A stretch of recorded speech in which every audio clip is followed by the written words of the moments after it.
इस news channel पर जो भी वक्ता ने कहा वो उसकी अपनी राय है, जिसकी पुष्टि नेशन न्यूज इंडिया नहीं करता। धन्यवाद।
क्या नौबत आ गई है कि आज आप लोगों को भी मेडिकल सेक्टर के लोगों को भी सड़कों आना पड़ेगा।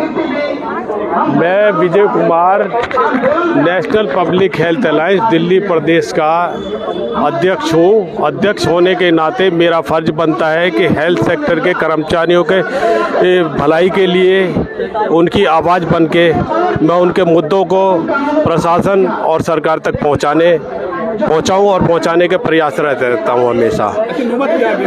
नौबत यह है कि सरकार के द्वारा जो 29 लेबर कोडों को जो बदलकर 4 कोड के अंदर समाहित कर दिया, उसमें यूनियन बनाने का अधिकार, यूनियन के मतलब कोई भी धरना प्रदर्शन जैसी चीज़ें, इन चीज़ों को, बहुत सारी चीज़ों को एक तरह से रोक लगा दी गई है। लेकिन सर, धरना प्रदर्शन से तो समाज का भी नुकसान, जनता का भी नुकसान, फायदा क्या है? जनता का नुकसान नहीं है। चीज़ ये है कि सरकार से जनता का नुकसान क्या है? बेरोजगारी बढ़ रही है, ये जनता का नुकसान नहीं है। ये काम किसका है? रोजगार देने का, सरकार का काम है। महंगाई बढ़ रही है, महंगाई को कम करने का काम किसका है? सरकार अपना काम नहीं कर रही, तभी तो कर्मचारियों को, मजदूरों को सड़कों पे आना पड़ता है। इसमें ये नहीं है, ये कर्मचारी और मजदूर जनता से अलग नहीं है, वो भी तो जनता है सरकार की, वो इस देश की जनता है। सर, पहले जो श्रम कानून थे वो लचीलेपन के थे, लेकिन जो सरकार लाई है 4 लेबर कानून, वो कर्मचारियों के हित में है। ये लेबर कानून नहीं है, आप यहाँ पर भी गलत हो, ये लेबर कोड है। कोड कोई कानून नहीं होता। उसको माने ना माने सरकार, प्रशासन उसके खिलाफ कोई कार्रवाई करती है तो उसको कहीं जाने का अधिकार भी नहीं है जी। उसके लिए लेबर मिनिस्टर या लेबर क्या कहते हैं, लेबर डिपार्टमेंट भी उनके बीच में बिचौलियों का काम करेगा, उस पे उनका सुलझाव करेगा, उनकी मुद्दों को सुनेगा और हो सकता है उसको बिल्कुल ही बंद कर दिया। अब ये कर दिया कि 6 महीने तक हड़ताल नहीं कर सकते आप। 6 महीने में आपकी मीटिंग हो गई तो आपकी बात माने या ना माने उसमें हड़ताल नहीं कर सकते। यह है लेबर कोड। लेकिन सर, कानून मंत्री ने अभी कुछ ट्रेड यूनियन और कुछ एसोसिएशन को नाम दिए थे कि ये हड़ताल में नहीं है, जैसे BMS है, रेलवे है, अन्य ऐसे कॉल सेंटर का भी नाम दिया। लेकिन ये जो हड़ताल कर रहे हैं, ये इनका अपना नेतागिरी दिखाने का वो है। ये सरकार द्वारा फैलाया गया जनता को भ्रमित करने के लिए एक तरीका है। आज पूरे ऑल इंडिया के अंदर 11 ट्रेड यूनियन है। 11 ट्रेड यूनियन में 10 ट्रेड यूनियन यहाँ पर इस हड़ताल में शामिल है पूरी तरह से। अगर जो सरकार की गोदी में बैठने वाली यूनियन है, जो कर्मचारियों को दिखाने के लिए कर्मचारी को हित में है, लेकिन वो कर्मचारी को हित कहाँ साध रही है? वो तो कर्मचारी को चूस रही है, कर्मचारियों को निजीकरण की तरफ धकेल रही है। रेलवे देख लो, आपको रेलवे पूरा का पूरा प्राइवेटाइज है, लेकिन रेलवे चुप बैठा है। सरकारी कर्मचारी काम कहाँ करते हैं सर? सरकारी कर्मचारी नहीं करते तो कोविड के पीरियड के अंदर आप ये देख लो कि सरकारी कर्मचारियों ने पूरे देश की बीमार लोगों की, जो कोविड से ग्रसित थे, किसने काम किया? सरकारी कर्मचारी। प्राइवेट कर्मचारियों ने क्या किया? पैसा कमाने के अलावा कुछ नहीं किया। सरकार ने उसके विपरीत क्या किया? जनवरी 2020 से 18 महीने का DA रोक लिया, आज तक नहीं दिया सरकार ने। ये सरकारी कर्मचारी के लिए कर्मचारी सड़कों पे नहीं आए तो कहाँ जाएगा बताओ? जिन लोगों ने अपनी जानें गंवाई मरीजों की सेवा करते हुए, उनको कहाँ तक का छोड़ा, उनको डीए नहीं दिया। अभी 7th पे कमीशन के अनुशंसा के अनुसार उसमें बढ़ा हुआ पीछे जब 50% डीए हो जाता है, 50% से ज़्यादा डीए हो जाता है तो उसको 25% लागू कर देना चाहिए। लेकिन अभी तक सरकार ने अभी तक क्यों नहीं किया? बढ़ा हुआ यहाँ तक कि पीछे भी नहीं दे रही है सरकार अभी तक, तो वर्दी भत्ता तो बाकी चीज़ें तो अलग की चीज़ है। तो कर्मचारी कहाँ जाएगा? प्रशासन सुनता नहीं, सरकार सुनती नहीं, तो वो अपनी आवाज़ उठाने कहाँ जाए? लेकिन सर कुछ ट्रेड यूनियन को तो एक तकिया कलाम बन गया है, मोदी जो भी बात कहेंगे उसका विरोध करेंगे। जैसे आप रोड पे आ जाते हैं, जरा कोई स्वास्थ्य की बात करें, आप लेके पब्लिक को लेके कर्मचारियों को लेके रोड पे आ जाते हैं। आपको मोदी जी की बातें कहाँ अच्छी लग रही हैं? देखो बात ये है कि या मोदी जी या कांग्रेस या राहुल गांधी या किसी की बात नहीं है, यह अपने हितों की बात है। जो उनके हित साधता है, जो उनके हितों के विपरीत चलता है तो उसका विरोध करना चलता है। और जो सरकार उस टाइम सरकार अपने उसमें होती है, क्या कहते हैं,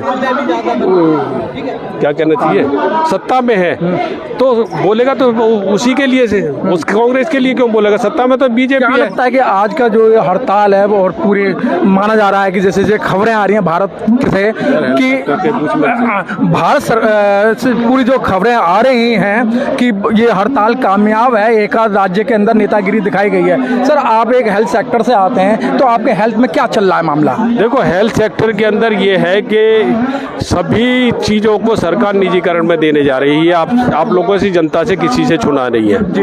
अभी भी नई सरकार बनी है, पहले भी सरकार थी आम आदमी पार्टी की, उसने भी यही किया। अब ये सरकार आ गई है बीजेपी की, ये भी अस्पतालों को निजीकरण की, पीपी मॉडल, पब्लिक प्राइवेट पार्टनरीकरण की नीति पे चल रही है।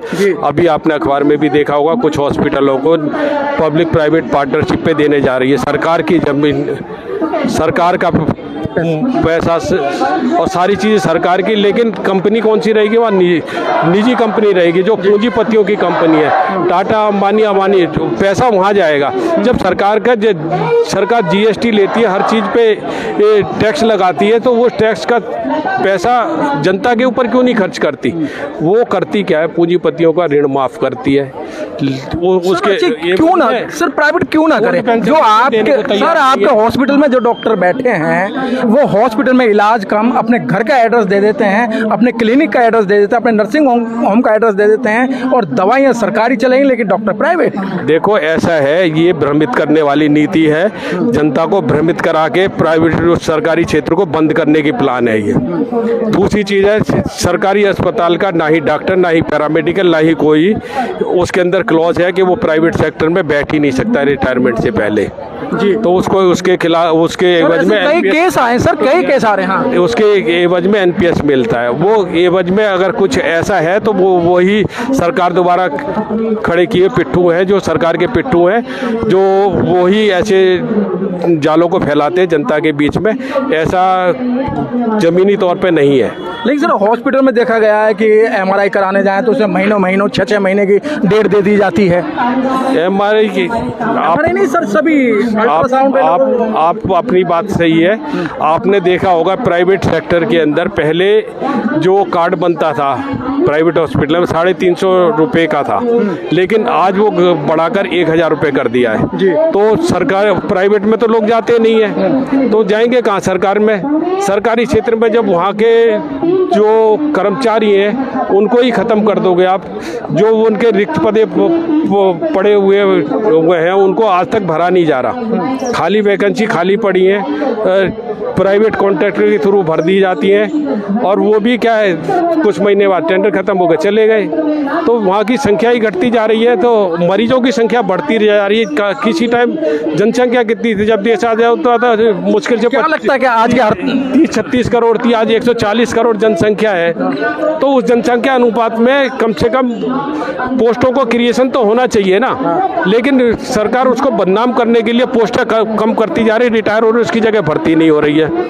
तो ये सरकार कर्मचारियों को ख़त्म करने की प्लान है, और जनता के अंदर एक भ्रमित करने की नीति डाल दी है कि भाई कर्मचारी काम नहीं कर रहे। जब उसके बाद काम का बोझ इतना होगा तो वो जितना काम कर सकता है, एक आदमी का स्ट्रेंथ है कि 10 किलो वजन उठाता है, मान लो किसी क्रेन की वो है 10 किलो, उसके ऊपर 100 किलो काटो तो टूटेगी।